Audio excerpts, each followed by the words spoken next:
Nice to be joining you here on The Form, and we're going to catch up now with assistant trainer out of Te Aka in Sam Burgess. And Sam, a very good morning to you. Big team of runners across both domestic meetings and of course on Trivier to talk about across the Tasman. So yeah, a busy weekend. Yeah, looking forward to it. A massive team in tomorrow at Matamata, and then a nice team in at Rotorua and one down the line at New Plymouth. So, and like you mentioned on Trivier as well. So yeah, looking forward to it. All right, well, let's kick off in the north, and we'll go to the first race on the program. You do line up Trieste in this race, runner number 10. Now, she has had the one run back this preparation where she did finish into third position on the home track. Yeah, look, hit the line really well over a trip that's probably short of her best. You'll probably see her over ground sort of later on, but up to 1400 looks ideal. She'll probably get midfield, bit of cover, and hopefully hitting the line hard. Look, good form reference to the horse who's won that race has come out and won again since, so that's a nice little guideline too. Yeah, exactly, and Joe's in good form, so yeah, he should see it. All right, well, let's move on to the next race. Now, Sam, it's race number 2. You do have Sternland lining up in this race, runner number 9. Sternland, a daughter of a Stern, has had the 5-race day start to most recently was placed in behind the stablemate and I'm Not Bossy. Yeah, look, another one that went a really good race at Matamata, drew out, had to do a bit of work to get across, and stuck on really well. And her work since has been super. Galloped Saturday and then Tuesday on the course proper, and yeah, can't fault her. With her barrier draw, as you said, she had to do a bit of work last time to the races. That's going to help for the weekend, a chance to be able to sit a little bit closer and not have to do as much work. Yeah, look, nice soft gate. Should get a lovely run just in behind the speed there, and hopefully can get a bit of luck turning for home. All right, let's move on to race number 3 now, Sam, and we do talk about Synchronise in this race. I know this was a horse, there was good expectation if the luck went this horse's way in stakes company last time behind Bonnie Lass and the Cambridge Breeders. Look, she's been finished around 4 lengths off them. It was a race where it didn't quite develop for her with that sort of sticky barrier draw. How she bounced out of that in terms of looking towards this race on the weekend? Yeah, look, obviously Reeds is a 9th, but we were actually really happy with the run. There was a very strong leader's bias that day, and to make the ground she did, we were stoked with her. And Maddie Cameron was actually really complimentary of her. Her work since has been good. Can't really fault her.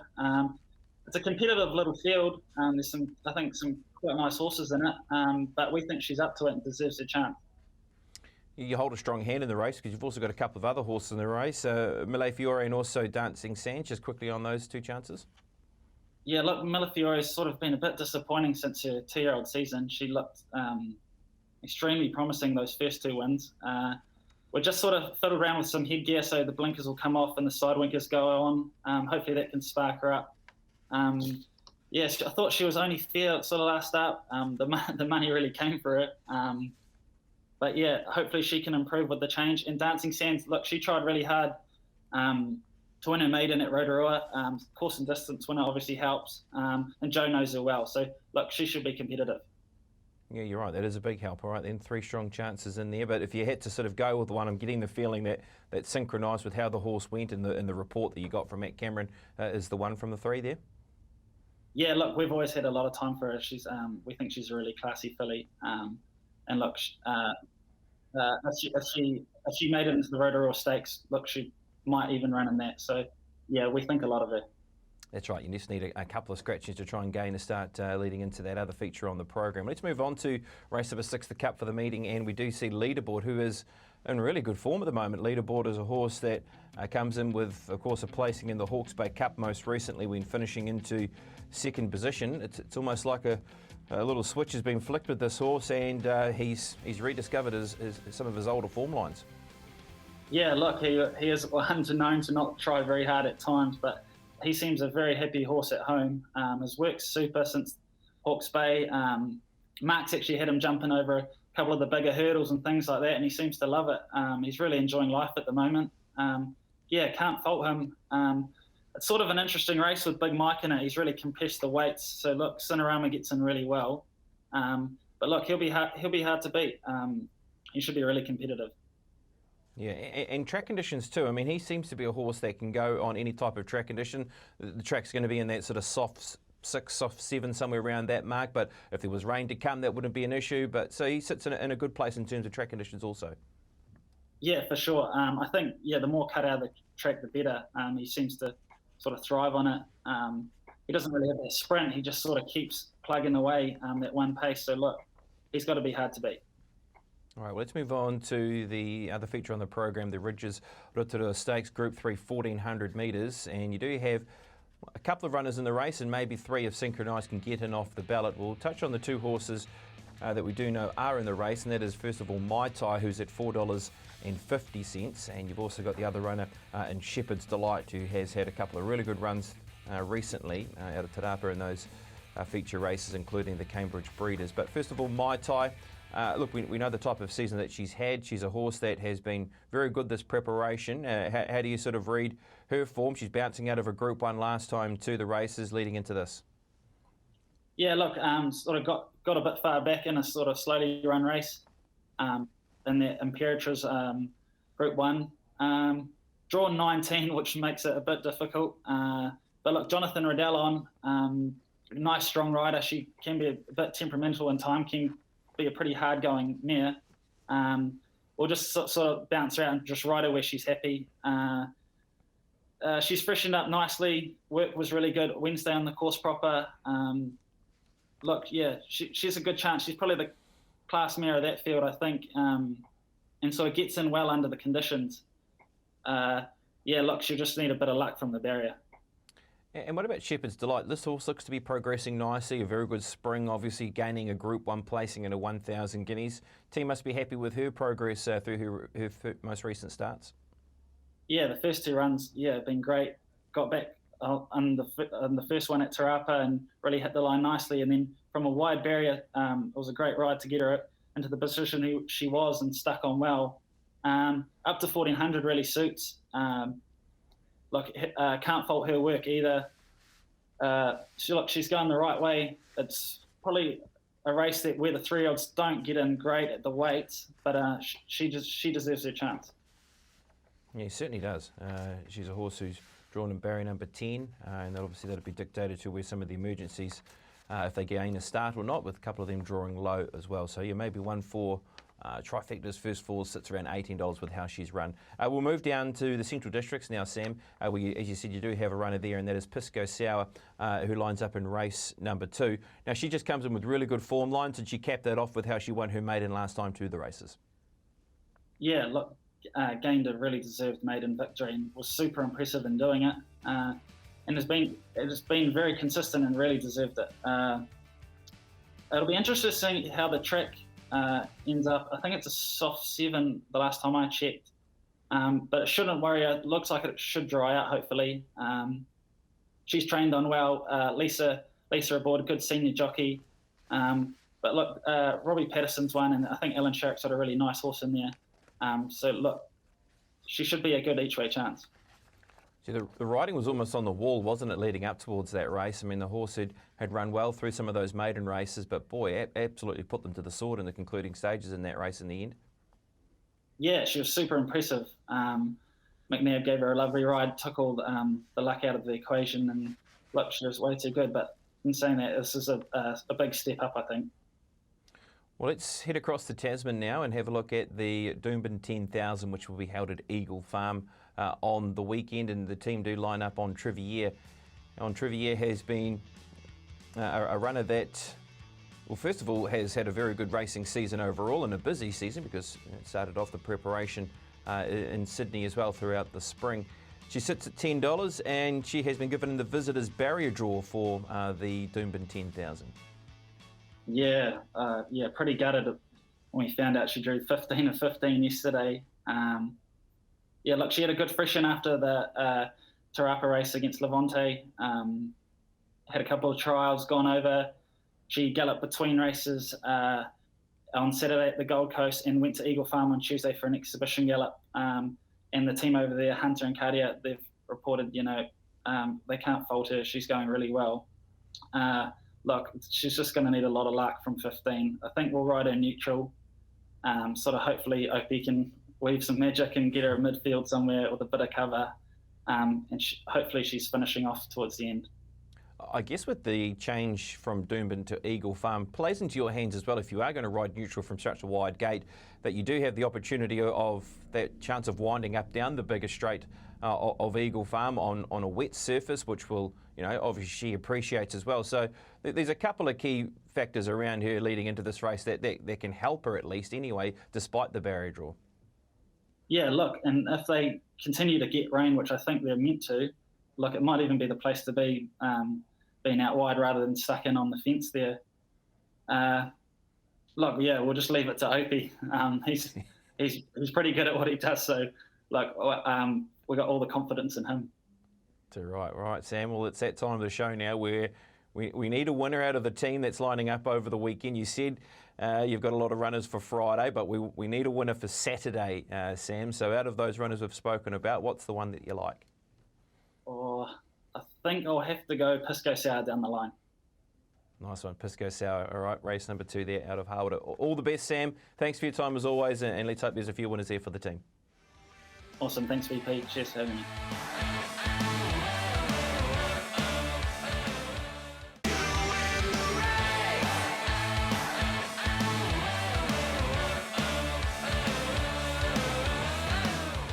Well, we take this opportunity now to link in with Tony Pike. Of course, he is across the Tasman at the moment looking after his team in Brisbane. Good morning to you, Tony.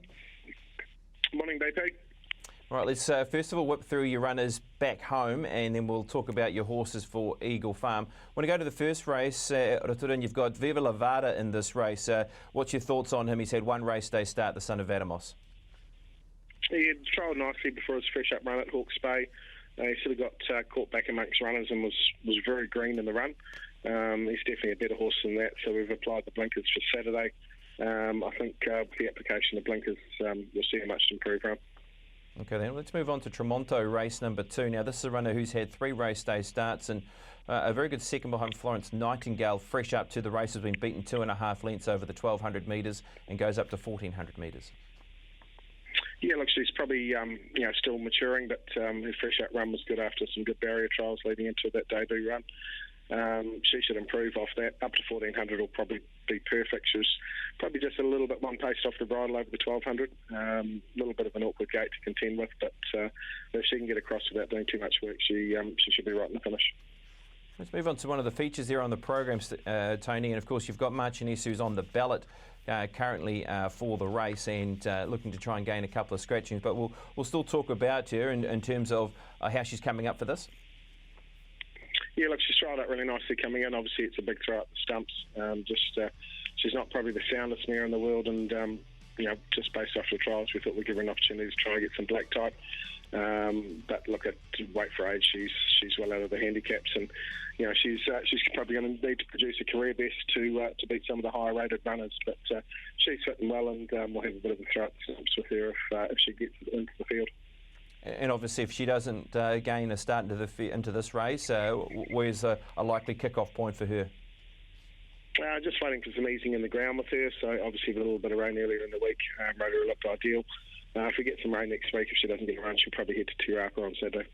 All right, let's go to the last race, Tony. You've got After Party. Now, this is a horse who was beaten first up by a couple of lengths. We're expecting the good improvement from her. She's got a wide barrier draw, but some weight relief with Alan Nicholas aboard.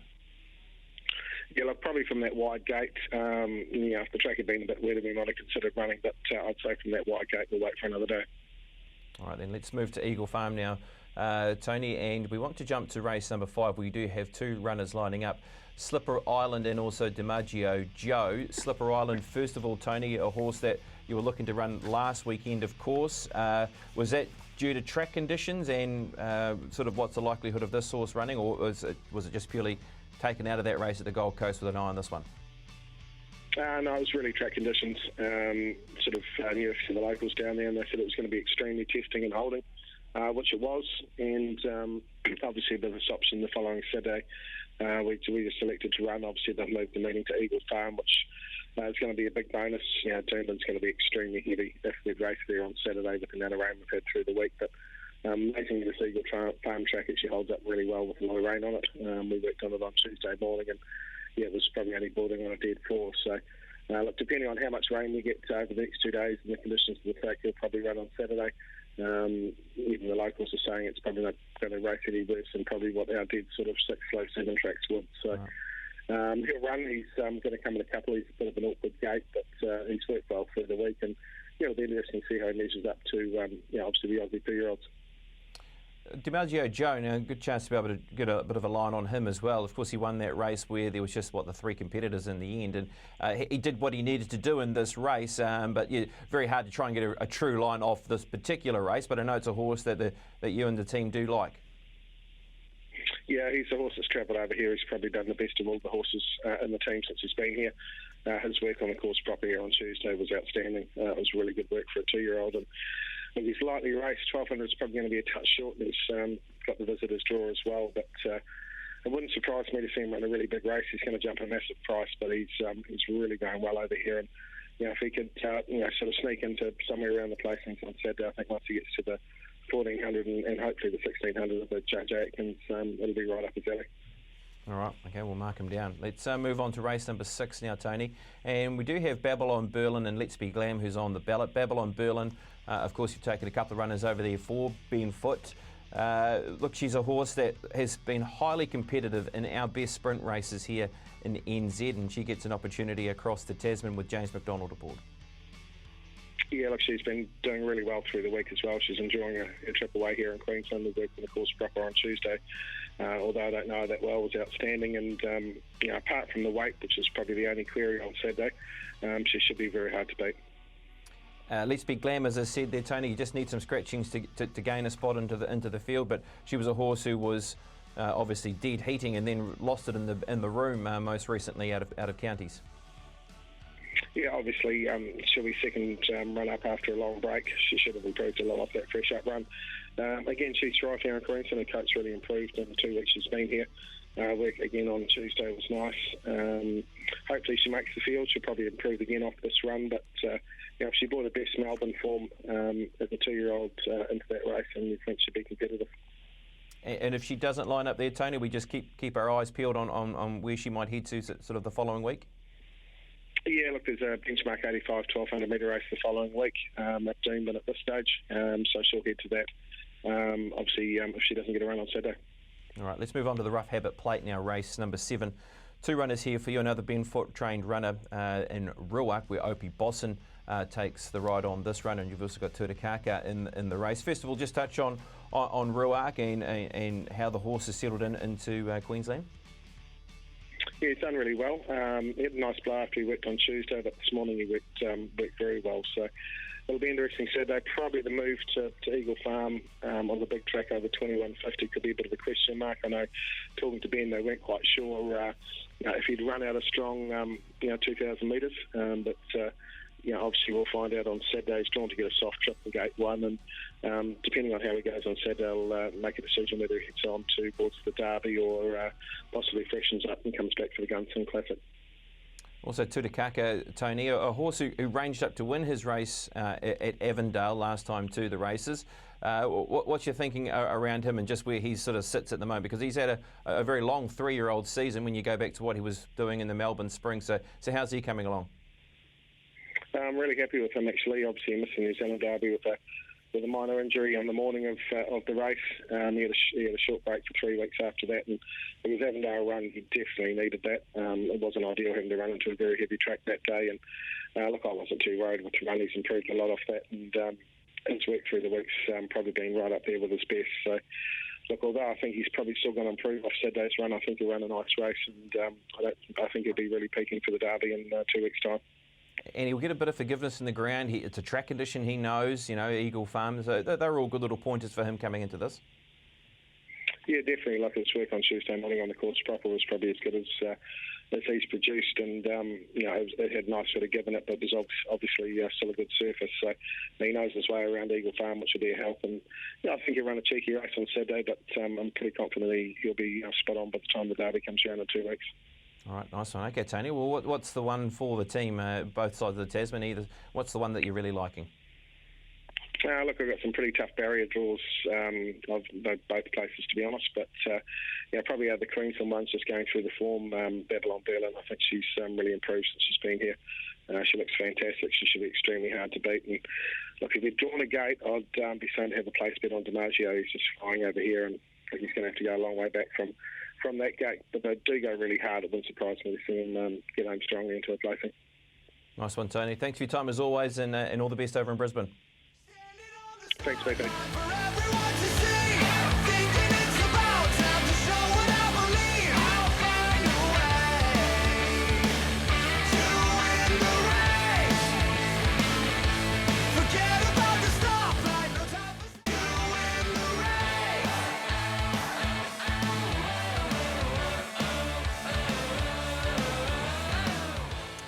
It's time to concentrate on some harness racing now, and we've brought the best in the business to help us out here in Craig the Whale Thompson. Good morning to you, Craig. Yeah, morning BP for the form. Looking forward to what is going to be a big night at Eddington Raceway on Friday night. Of course, starts off with the 2-year-old trot, BP. Small but select field here with High Energy going around here, and she was so good winning on debut. She's come up $1.60, but there's been a scratching here of Crackling, which came out yesterday from Brad Williamson's barn, which put her price into $1.35, but she was phenomenal winning first up. She had no right to win. She was a mile off them as the gate was released. Just couldn't score up. And then she was tailed off.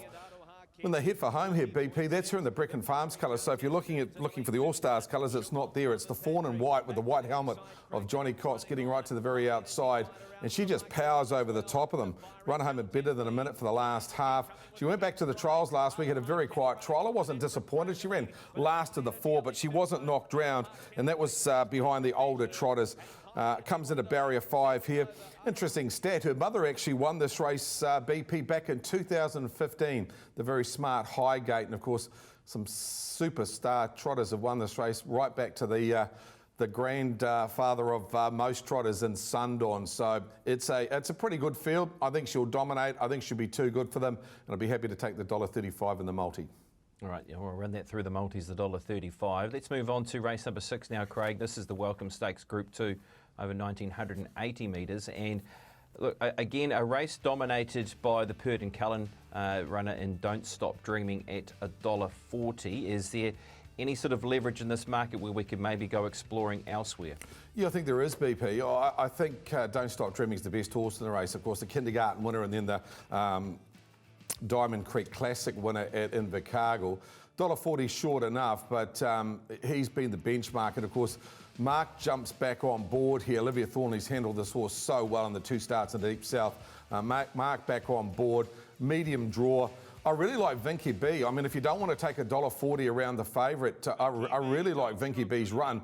This is the Diamond Creek Classic, so the winner's coming from the trail. Vinky B sat parked out. They ran a pretty good time. In fact, they ran the last quarter in 26.5 BP, and Vinky B, Blair Orange, you can see in the white cap, sat parked on, and I thought just kept finding to the line.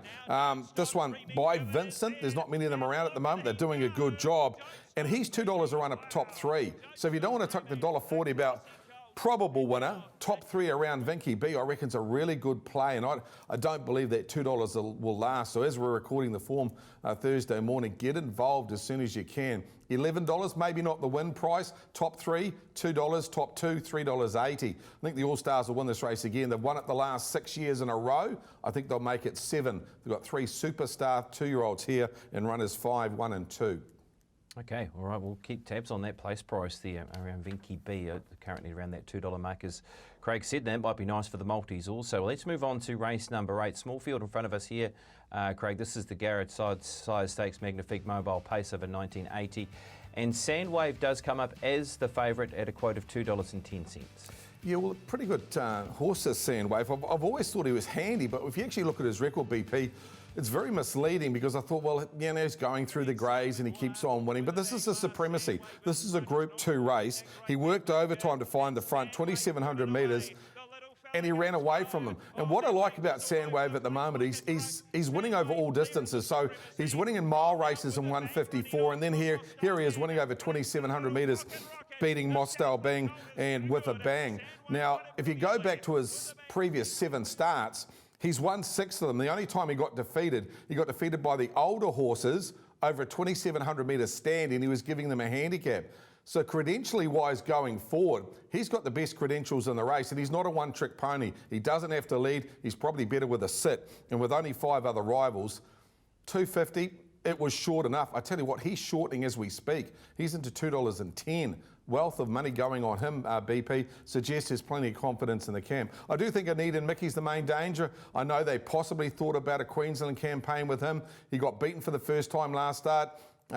Natalie's back on board, senior driver. I do think main danger. And Cyrus had a very quiet trial the other day. Cyrus, he's one of those horses, he's probably just below the top tier of the All-Star barn. He's certainly not an Akuta or the likes of that, but he floats around in races like the Waikato Guineas where he ran second to the stablemate in Bollinger. So he's in this type of race. It's a nice race for him with no superstars here. I marked him 6, 5 and 3 in the size stakes. Nice one, Craig. All right, we'll look towards High Energy as that horse that we can be confident about, at least anyway, if we're trying to sort of anchor up for multis and multiple bet types. Yeah, I think so. Republican Party, probably the best of the night, BP. Fantastic off the clock last week, 54.5, in a race that I think he should be too good from, even though he's drawn the outside gate with Blair on board. Whatever he opens up as Thursday afternoon comes up, I'd suggest you run him through your multis, through your gallops on the weekend.